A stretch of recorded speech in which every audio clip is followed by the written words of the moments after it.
Ngayong Pasko, ang wish nating lahat, maging masaya,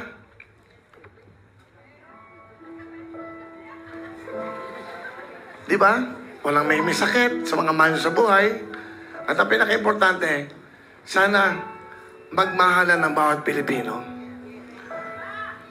Ang problema ho sa atin, meron tayong pride, may ego. Tanggalin na natin ngayon yan. Papasok na ang 2025, sana magkasama-sama na tayo. Napakahirap po ng sitwasyon ng buhay ng bawat Pilipino ngayon dahil po yung mga inaasahan natin, yung mga taong pinagkakatiwalaan natin, sila pa yung hindi nagkakasundo.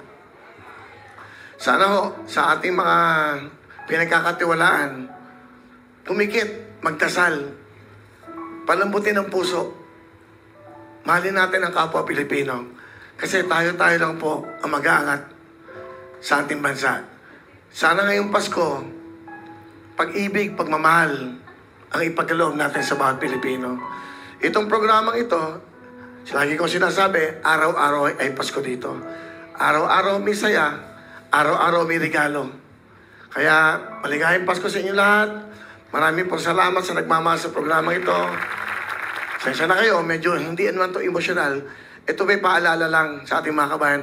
Baka nakakalimot kayo, masarap magmahal ng kapwa Pilipino. Merry Christmas!